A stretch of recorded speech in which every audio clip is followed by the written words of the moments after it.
Hello, this is DL. Welcome to episode number 4 of Awareness of Thinking. So today we're going to talk about the different kinds of biases. Before we do that, remember when I said that I often assume people know what I know? Well, it's happened already. In my overview of biases video, which was video number 2 in the series, I failed to define what a bias is. I guess I just assumed everybody already knew, but let me go ahead and give you a definition now just to clarify before we get on to talking about the different types. So a bias is a tendency or inclination that allows personal opinion to cloud one's judgment. There is no inherent right or wrong necessarily in a bias, so much as there is a risk of coming to a faulty conclusion. Simple, right? So things are going to get a little trickier here as we go into the different types. Now, I originally intended to give examples of each of the different kinds of bias. And after what I had talked about in video number 3, just not wanting to engage on the level of people's biases, I realized that any examples could actually lead to trigger.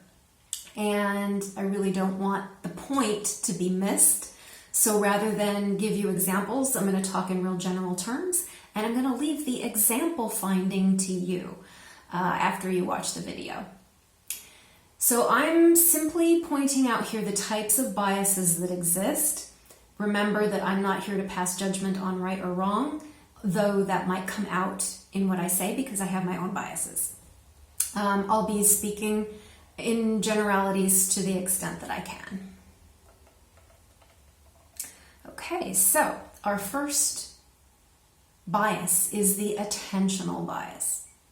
This is ignoring details and relevant data that would otherwise make one's conclusions faulty.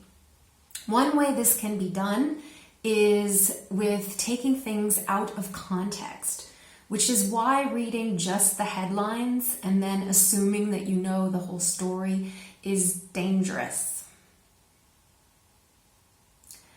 The Barnum Effect.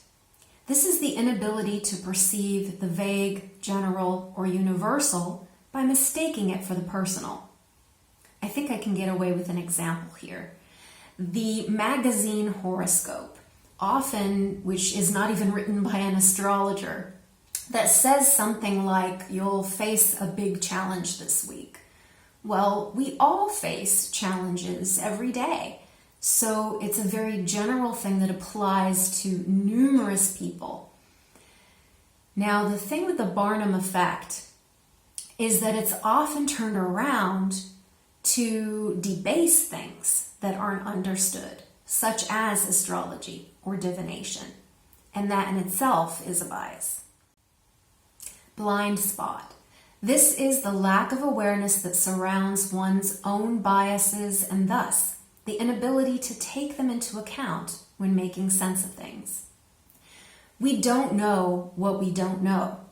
We don't necessarily know what we think we do know. By that I mean we don't know why we think, feel, or act in certain ways. This is our blind spot. The projection effect that I've spoken of is really an aspect of blind spot. It's the assumption of or the accusation that one's opponent is guilty of what one himself does. Clustering. Finding correlations and seeing patterns where none exist. I think it was the movie A Beautiful Mind, where the main character has this room that's full of articles and printouts and cutouts and other objects linked by string and notes. This was a result of his mental illness, but clustering can happen to anyone because the mind likes to find patterns even where there are none. Confirmation bias. The correlation of information because it confirms a viewpoint and or the interpretation of information in a way that confirms one's preconceptions. Another name for this is evidence collecting. You've already got this idea in your head. If you already believe something to be true, we tend to find evidence that's going to support that view. Dunning-Kruger. So named by Dunning and Kruger. This is the over or underestimation of one's own competence. This makes me think of the book Illusions by Richard Bach. There's a quote in there that I have never forgotten, even though I read the book near, 30 years ago. Argue for your limitations, and sure enough, they are yours. So that's just one side of this coin that has two sides. We may feel that we are not good enough, that we don't know enough, but the other side can also be true. And this is kind of seen when people read one book on a deep subject, or they attend some weekend workshop and then they hang a sign out declaring themselves experts. Ingroup. Favoritism and preferential treatment given to one's own tribe, clique, or group. I feel as though I've never been part of the in-group. But while that has had its drawbacks, it's also had its advantage in providing me with a certain amount of liberty in my life to just be me. I just rewatched the movie The Help on Netflix, and this is a really good example of in-group and the women in that community and how they all kind of put certain expectations of behavior on each other, which came from their mothers and their mothers and their mothers, etc. And of course, it's also about, the film is also about breaking out of that in-group and how hard it is. And I think that is a really good and important aspect of being aware of that in-group mentality. You know, when we're in it and we're comfortable in it, it's really hard to see. But if we're outside of it, then things become quite clear.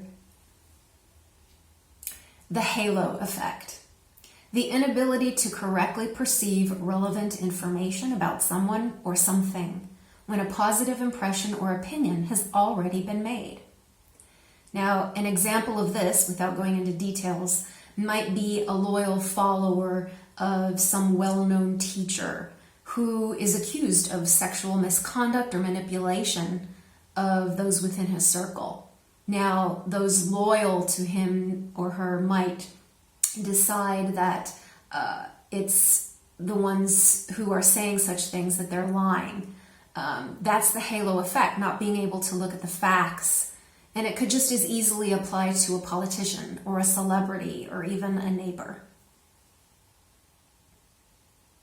Herd mentality.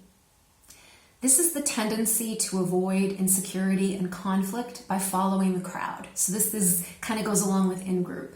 And the unwillingness to question the popular narrative or behaviors that are expected. It can also refer to the gang up in order to silence dissent, which is something that I experienced and talked about in video number 3. Overcoming this one is actually quite scary, and it takes a lot of courage. The other thing you can think of is, again, without getting too specific, think of a protest. You have the people who are protesting, whatever they're protesting. They all have that same mentality. Then you have the people on the other side of the issue who also have their own herd mentality. Now, when we bring these two together, that's what creates the conflict. And both of these positions are biased. So I think herd mentality is one of the most relevant to our world today. Hindsight bias. This is the belief that only after events have occurred that one predicted them all along. If you ever hear yourself say, "I knew this was going to happen," then you may be kidding yourself with a hindsight bias. I had that potential recently because I had a chance to buy Bitcoin when it was only 4,000 a piece. and now it's like 56,000 or something crazy. So I certainly wish I had, and I could kid myself that I knew it was going to go up, but of course it was a gamble. Preferred media effect. So this is another one that I think is extremely relevant to our world today.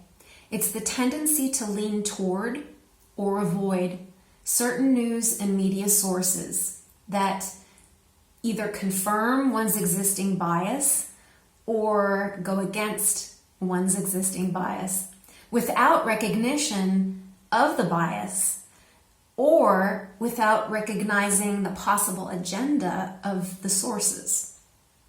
So the irony here is that despite people being aware of this, I mean, we know that news sources have bias.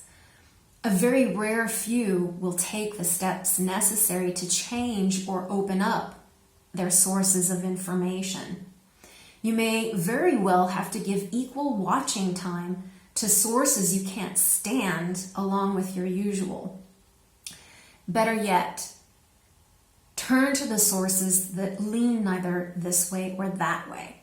Now, these do exist. The problem being that most people think that whatever source their favorite is already does this is a bias, and it's faulty thinking. So that's all I've got for this episode. If you're still with me here, still listening, that's a good sign that you're interested. So please do like and subscribe to the channel, hit the notification button, and you'll know when I drop the next video, which will be an overview of propaganda. And I'd love to hear from you, so go ahead and say hello in the notes and share your thoughts.